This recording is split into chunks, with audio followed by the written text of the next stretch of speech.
धन्यवाद वह बीज है जिसकी फसल सुख शांति समृद्धि और प्रेम भक्ति है। हेलो एवरीवन, मेरा नाम सरोज शर्मा है। हम बात कर रहे हैं द मेरिकल ऑफ ग्रेटिट्यूड नामक एक किताब की। आज उसका 20वां अध्याय करेंगे, बच्चों में एहसानमंदी का भाव कैसे जगाएं। लेखक बताते हैं, बचपन से ही बच्चे एहसानमंदी के भाव में रहना सीख जाएंगे तो उनका जीवन ईश्वर की नियामतों से भरा होगा। शिकायतें, तनाव, निराशा, भविष्य की चिंताओं में से वो कोसों दूर रहेंगे। उनकी नींव मजबूत होगी। हालांकि बच्चों को स्कूल में, घर पर शिष्टाचार के लिए थैंक यू बोलना सिखाया जाता है, लेकिन आज यह शब्द केवल संवाद का एक हिस्सा बनकर रह गया है। वह व्यवहार में तो आ गया है, लेकिन भाव में अभी तक नहीं आ पाया है। आजकल सभी बच्चे थैंक यू तो बोलते हैं, लेकिन थैंक यू बोलना और उस भाव में जीना दो अलग बातें हैं। यही हमें बच्चों को सिखानी है और खुद भी अमल करना है। हमारे सामने जैसे ही खाने की थाली आती है, हम में से अधिकांश लोग भोजन के लिए ईश्वर को धन्यवाद देते हैं। बच्चे भी देते हैं, परंतु इस धन्यवाद में बच्चों के भाव भी जुड़ सके, इसके लिए उन्हें समझानी होगी यह विधि, जिसके माध्यम से अन्न उगता है, बाजार में आता है, उसके बाद तरह तरह के भोजन में बदलता है, फिर खाने की थाली में परोसा जाता है। अतः जब हम भोजन के लिए ईश्वर को धन्यवाद देते हैं, तब उस किसान को भी धन्यवाद दें जिसने उसे उगाया है। पेरेंट्स को धन्यवाद दें जो उसे खरीद कर लाए हैं और बहुत प्यार से आपकी पसंद अनुसार बनाया है।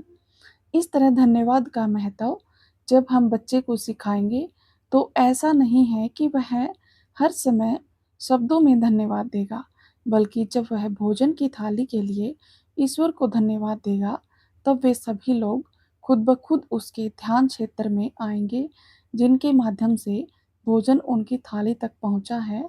इससे इससे बच्चे को जीवन की भोजन की अहमियत का पता चलता है। जीवन में भोजन कैसे मिलता है उसका पता चलता है। एक समय का भोजन मिलने के पीछे कितने लोगों की मेहनत होती है उसका पता चलता है, और वह कृतज्ञता के साथ भोजन करेगा। भोजन को कभी व्यर्थ नहीं जाने देगा। सोचिए, क्या आप भी इसी तरह अपने आसपास की चीज़ों से जुड़े हैं या जुड़ रहे हैं? क्या धन्यवाद के भाव में रहते हुए आप जीवन जी रहे हैं? बच्चे के हृदय स्थान पर एक बार आपने प्रेम से धन्यवाद का बीज अगर बो दिया, तो जीवन के प्रति उसका नजरिया सकारात्मक हो जाएगा। इसी तरह आप बच्चों को परिवार के अन्य सदस्यों से जोड़ सकते हैं। उन्हें बताएं कि किस तरह दादा दादी, नाना नानी, बुआ, चाचा, ताऊ सब मिलकर एक परिवार बनाते हैं।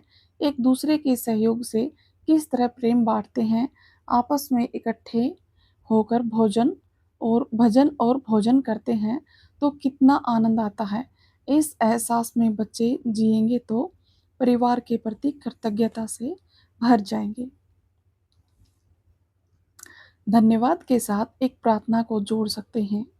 हे ईश्वर, आपने मुझे यह दिन दिया, यह जीवन दिया, उसके लिए आपका बहुत बहुत धन्यवाद।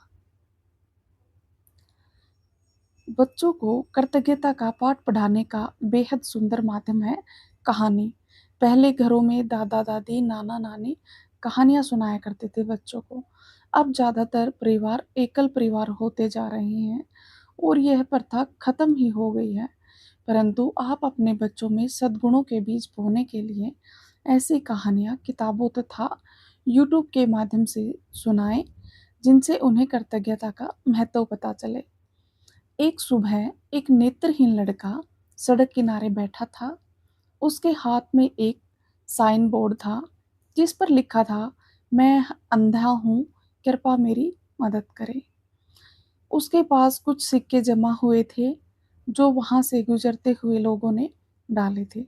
तभी एक इंसान वहां से गुजरा।